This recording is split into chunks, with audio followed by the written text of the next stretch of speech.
White house کے Oval office میں امریکی صدر ڈونلڈ ٹرمپ اور فیلڈ مارشل عاصم منیر کے درمیان اہم ملاقات ہوئی۔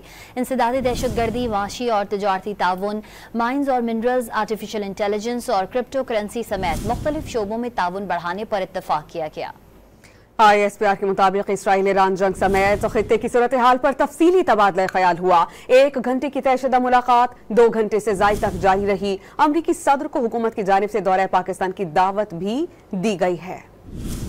امریکہ اور پاکستان کے درمیان تعلقات نئی منزلوں کی جانب گامزن۔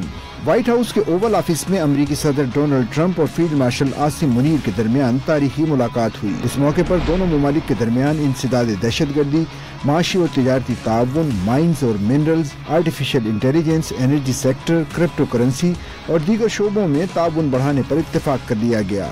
ISPR کے مطابق فیلڈ مارشل عاصم منیر اور صدر ٹرمپ کی ملاقات میں ایران اور اسرائیل کے درمیان جاری کشیدگی پر بھی تفصیلی تبادلہ خیال کیا گیا۔ دونوں جانب سے ایران اور اسرائیل تنازع کے پرامن حل کی اہمیت پر زور دیا گیا۔ ISPR کے مطابق فیلڈ مارشل نے پاکستان اور اس کے عوام کی جانب سے صدر ٹرمپ کا شکریہ ادا کیا۔ انہوں نے صدر ٹرمپ کی اقوام عالم کے چیلنجز سمجھنے کی قائدانہ صلاحیتوں اور عالمی چیلنجز سے نبرد آزما ہونے کی صلاحیتوں کو بھی سراہا۔ فیلڈ مارشل اور امریکی صدر کی 1 گھنٹے کی شیڈول ملاقات 2 گھنٹوں سے زائد جاری رہی، جس میں صدر ٹرمپ نے مشکل علاقائی حالات میں فیلڈ مارشل عاصم منیر کی قیادت اور فیصلہ کن کردار کو سراہا۔ ملاقات کے بعد امریکی صدر نے فیلڈ مارشل سے ملاقات کو اپنے لیے اعزاز قرار دیا اور کہا کہ پاکستان ایران کو بہت بہتر جانتا ہے۔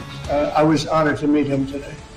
Well, they know Iran very well, better than most, and they're not happy about anything. They know Iran better, but they see what's going on, and he agreed with me. The reason I had him here, I wanted to thank him for not going into the war, just ending the war. ISPR نے ملاقات کو پاک امریکہ دیرینہ شراکت داری کو مضبوط بنانے کی کوششوں میں اہم سنگ میل قرار دیا۔